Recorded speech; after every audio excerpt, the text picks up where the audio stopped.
Hello student, our next topic is definite integrals. As we already completed indefinite integrals, now we are going to discuss definite integrals. Okay. तो हमें पता है integration of fx dx is given by, let us say, capital Fx plus c. This is indefinite integral because c is there, constant of integration. Okay, if we applied limit in this indefinite integration a to b fx dx, then apply limit in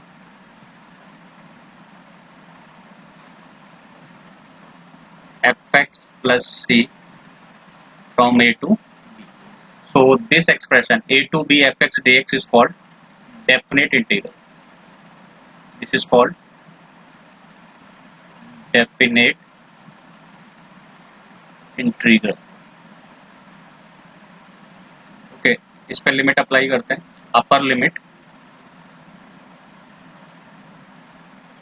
minus lower limit,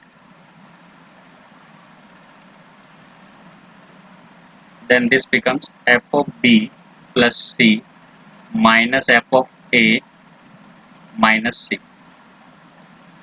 c से ये cancel हो गया, then this becomes f of b minus f of a. So student, you observe that the integration of a to b fx dx, there is no c, means no constant of integration. It means this is definite integral. It denotes it is a definite integral. Okay.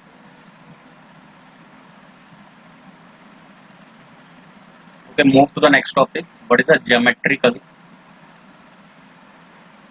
meaning of definite integral? Geometrical meaning क्या है इस definite integral का? ठीक है, तो जैसे हमने एक इंटीग्रल ले लिया a to b fx dx represent area bounded by curve y equal to fx between x equal to a to x equal to b and x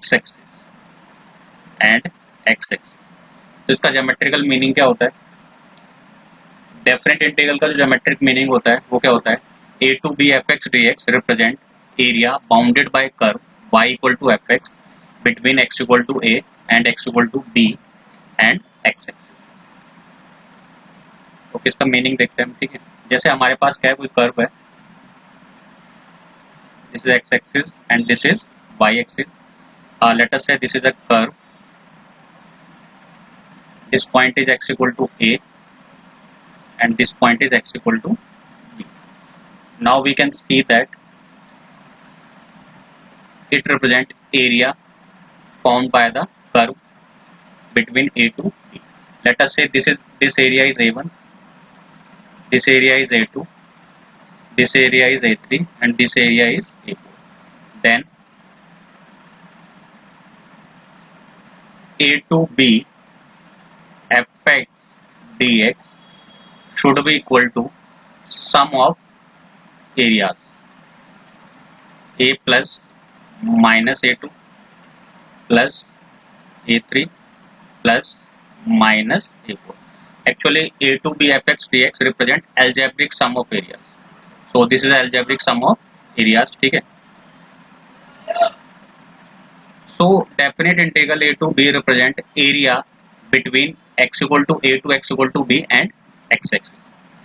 Area should be above the x axis or below the x axis, but a to b represent the area formed by the y equal to fx. एक note लिख लेते हैं. a to b fx dx represent area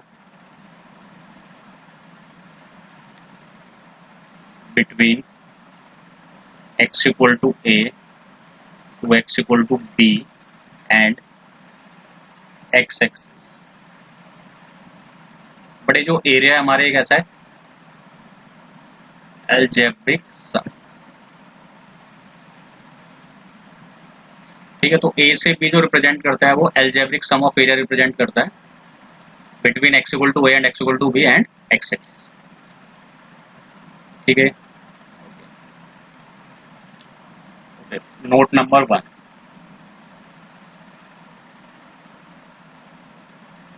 in a to b fx dx the function f fx needs to be continuous and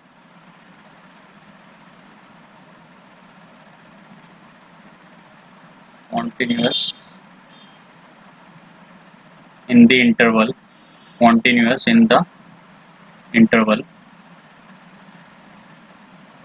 a comma b and should be well defined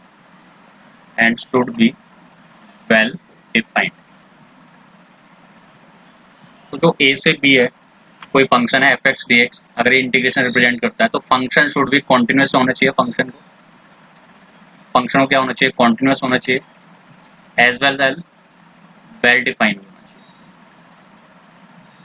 ठीक है, तो this is note number 1। ठीक है, इसका मैं example देखते हैं। जैसे कि हमारे पास एक एग्जांपल है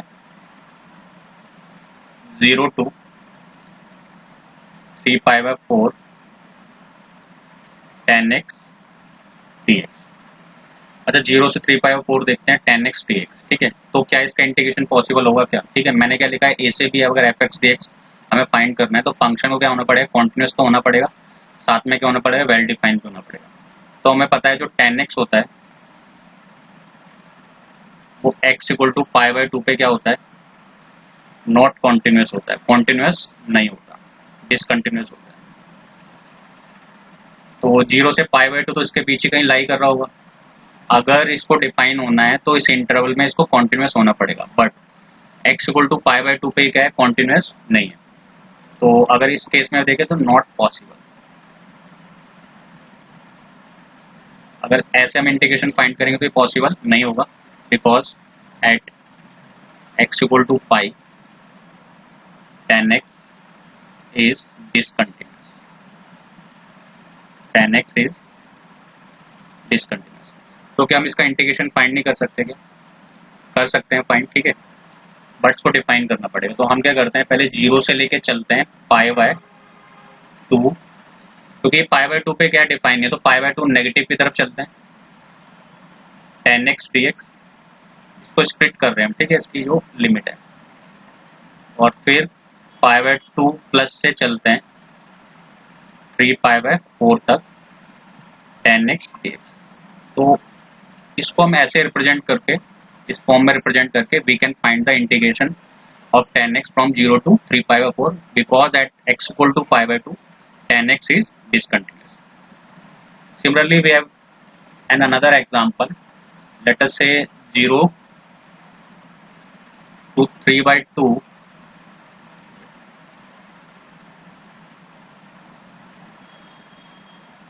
minus 1 to 3/2 x root of x square minus 1 dx। ठीक है, तो ये जो फंक्शन है, दिस फंक्शन